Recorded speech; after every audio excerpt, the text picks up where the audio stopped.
ये अहम खबर देखिए, रूसी आर्मी पर यूक्रेन का जबरदस्त पलटवार।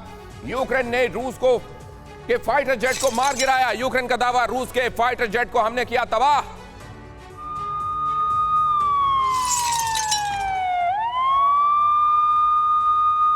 रूस की आर्मी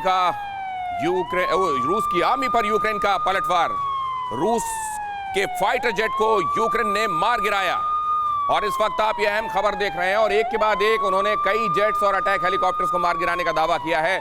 बहुत सारे रूसी सैनिकों को युद्धबंदी बनाने का दावा किया है। और जरा आप इस आसमान को गौर से देखिएगा और इसमें देखिएगा रूस के फाइटर जेट को, जिसको और आपको ये पता होगा, इसमें ज्यादातर जो विनाश हुआ है रूसी एयरक्राफ्ट का वो स्ट्रिंगर मिसाइल्स के जरिए हुआ है।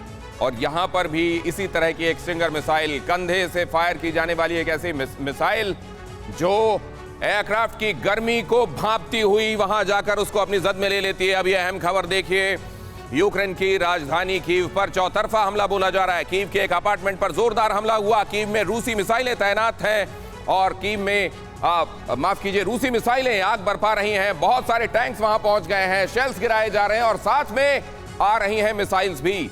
जरा ये तस्वीरें देखिए। मैरिटोपोल पर रूसी सेना के कब्जे का दावा।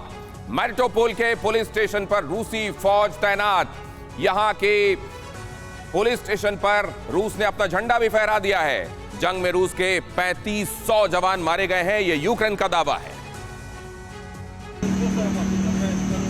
यूक्रेन के दक्षिण पूर्वी शहर मेलिटोपोल पर रूस की सेना की पकड़ मजबूत हो चुकी है। यहाँ रूसी सेना के टैंक और सैनिक हर जगह दिखाई दे रहे हैं। दावा किया जा रहा है कि रूस ने मेलिटोपोल पर पूरी तरह से नियंत्रण कर लिया है।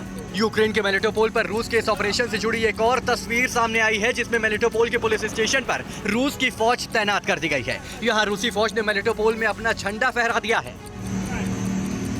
इस तैयारी के बीच मेलिटोपोल से एक ऐसी तस्वीर सामने आई जो पुतिन की सनक को चुनौती देने वाली है। मेलिटोपोल की सड़क पर उतरी रूसी सैनिकों के सामने सीना तान कर खड़ा ये यूक्रेनी नागरिक रूसी सेना को खुलेआम कोस रहा है। ये यूक्रेनी नागरिक रूस की सेना से कह रहा है कि पुतिन की सनक की वजह से यूक्रेन पर जबरदस्ती की जंग थोपी गई है। इस जंग में सिवाय पागलपन के और कुछ नहीं है। इन तस्वीरों के बीच यूक्रेन की सेना ने दावा किया है कि इस जंग में रूस के 3500 जवान मारे गए। रूस के 102 टैंक को उड़ाया जा चुका है, 14 प्लेन और 8 हेलीकॉप्टर को तबाह किया जा चुका है और रूस के 536 सैन्य वाहनों को खाक में मिलाया जा चुका है।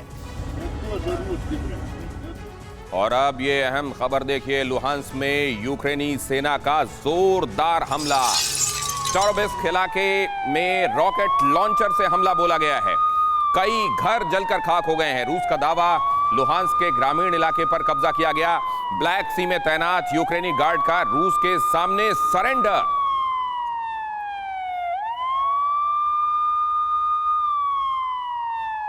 रूस का दावा, लुहांस्क के ग्रामीण इलाके पर कब्जा किया।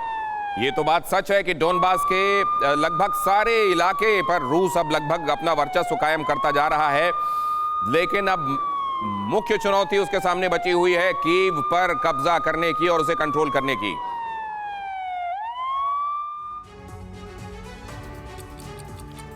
यूक्रेन और रूस की जंग लुहांस्क और डोनेत्स्क को आजाद मुल्क का दर्जा देने के बाद शुरू हुई थी। इन दो इलाकों में यूक्रेनी फौज कहर बनकर टूट रही है। पहली तस्वीर लुहांस्क के स्टारोबेस्क की है, जहां यूक्रेनी फौज ने रॉकेट लॉन्चर दागे और पूरे इलाके को धुआं कर दिया। हमला इतना जोरदार था कि स्टारोबेस्क के कई घर जलकर खाक हो गए। खबर है कि इस हमले में कई लोग मारे गए हैं। दूसरी तस्वीर भी लुहांस्क से आई है, जहां लुहांस्क पीपल्स रिपब्लिक की सेना यूक्रेनी झंडा उतारकर लुहांस्क का झंडा फहराते हुए नजर आ रही है। लुहांस्क ने दावा किया कि लुहांस्क के ग्रामीण इलाकों में एलपीआर का कब्जा हो चुका है। तीसरी सबसे हैरान करने वाली तस्वीर यूक्रेन के जेमेनाई आइलैंड से आई है। यूक्रेन ने दावा किया था कि ब्लैक सी में तैनात यूक्रेन की 82 यूक्रेनियन बॉर्डर गार्ड के 13 जवान आइलैंड को बचाने के दौरान शहीद हो गए थे, लेकिन इन तस्वीरों में यूक्रेन के यही जवान रूस के सामने आत्मसमर्पण करते नजर आ रहे हैं। इस बीच पिछले 57 घंटे से यूक्रेन में नॉन स्टॉप तबाही जारी है। यूक्रेन बार बार ये दावा कर रहा है कि उसने रूसी सेना को बड़ा नुकसान पहुंचाया है। परवाह देश की, सोमवार से शुक्रवार रात 10 बजे TV9 भारतवर्ष पर।